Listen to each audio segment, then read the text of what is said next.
Well, the Matrix movies, and the first one especially, is the Gnostic theology on screen, and Gnosticism is a first, second, third century religious movement.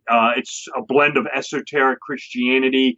It has occult themes in it, or undercurrents. It deals with Jewish mysticism, numerology, holdovers from the mystery schools, and there are different strains of Gnosticism. There are three main thinkers within Gnosticism. I don't want to get too wrapped up on this, but the Matrix movie is really the Gnostic religion or theology on film. I mean, and one of the two, one of the big tenets of Gnosticism is the reality is false. That we are living in a false reality. This is no good. It is a world of materialism. And that this is a false reality. That is one of the chief tenets of the Gnostic doctrine. And this is, of course, what you have in the Matrix films. You have the false reality.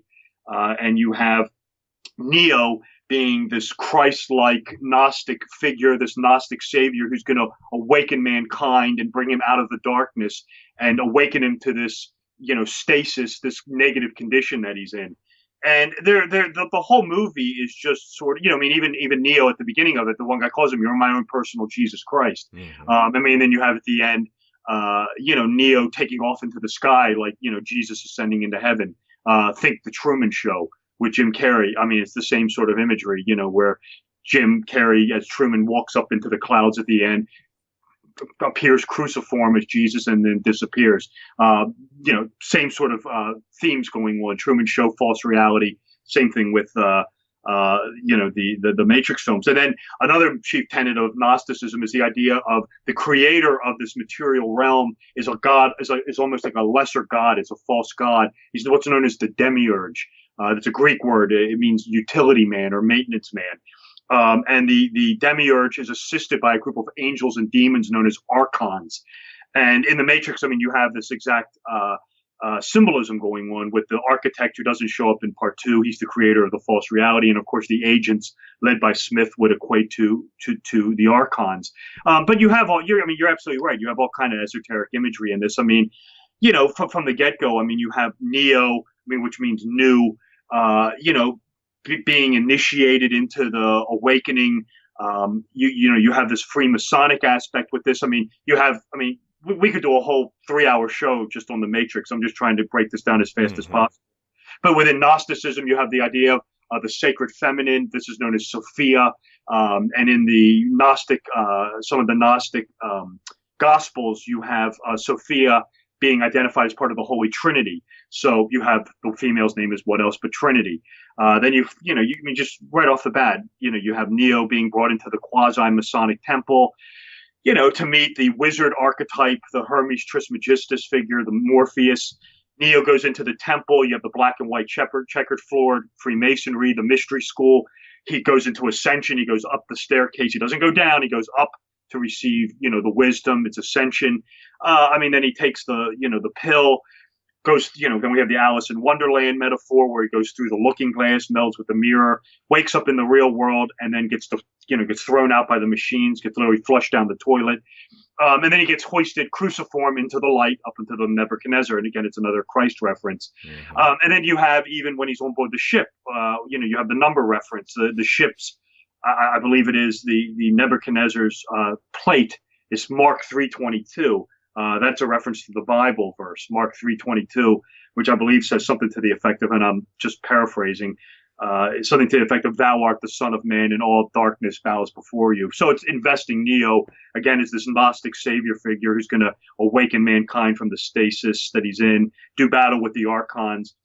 And then again, within Gnosticism, you have the whole idea of death, a symbolic death and reawakening.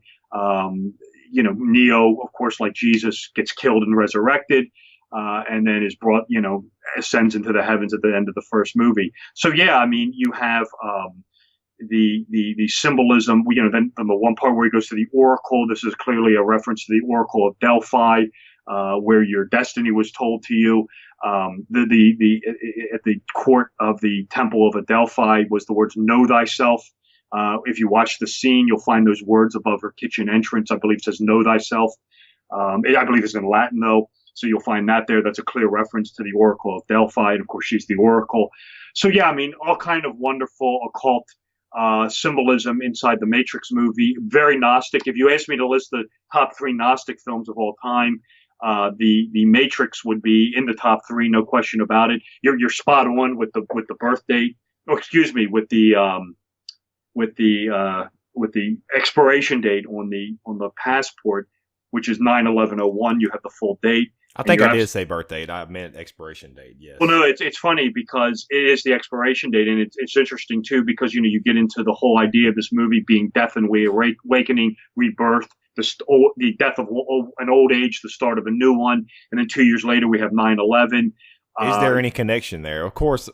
Now I'm skeptical. I'm leaning on the fence because it's hard. Of course, I want to believe, just like Mulder in the X-Files, that the Wachowski brothers, of course, they had something to do with it. They're on the inside. Or really, are they, Robert? Well, it's interesting because, when I talk about with the whole 9/11 lead up stuff, some of it's a lot is far removed. I mean, you will find 9/11 imagery going back years. You go into the early 80s even with Escape from New York by John Carpenter, where you actually will see the plane heading into lower Manhattan. Then, of course, you have the 9/11 reference in The Matrix. You have the reference in the year 2000 with the Patriot movie with Mel Gibson. I don't know if you're aware of that one, where Mel Gibson at the beginning of the movie is weighing the chair in the barn, and he puts it on the scale, and it weighs 9 pounds, 11 ounces. And then he sits on it, and it comes crashing down.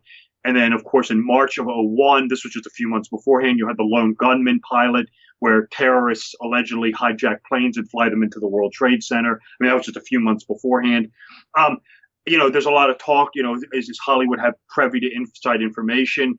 There is strong evidence to suggest that the military works with Hollywood. That this has been well documented in the Transformer movie. In one of them, the Navy and the military announced the rail gun through the movie. I think it was the second Transformer movie. The Yankee Doodle Dandy movie with Jimmy Cagney is clearly World War II propaganda. But I'm with you to an extent. I do have a difficult time believing that the Wachowski brothers had pre-knowledge of 9/11, or Mel Gibson for that matter, or Roland Emmerich. So how do we account for this? What I suggest in the book, and granted, I'm with you, I can't prove this. This is just my theory. I turn to the world of psychiatry, and specifically to the psychiatrist of Carl Jung, who was a very famous psychiatrist, probably second only to Sigmund Freud. And he put forth the theory of the collective unconscious, which was that in our subconscious mind, we have this inherited reservoir of symbols, occultism, alchemical themes, ancient religions, symbolism that manifests itself through our artwork. Through being a human being, it manifests itself. And what I put forward, and again, Mike, I cannot document this. This is just me theorizing, of course, is I suggest that perhaps the collective unconscious is somehow a predictive or inherit. Not only is it inheritive, but it also may be predictive. And since cinema is an artistic expression, and arguably the most powerful artistic expression ever invented, I mean, I think that's something you could fairly argue, that this material is turning up regardless of the filmmaker's intention, if that makes sense. This goes back in time to the Greek philosopher Plato, actually. He called it the theory of forms. And it's the same idea that in our unconscious mind, there is this collective reservoir of esoteric, both esoteric and profane symbolism that is inherited. It's just passed down through us, just through time. It's inherited. And what I propose in the books is that maybe this is somehow not only inherited, but is a predictive mechanism.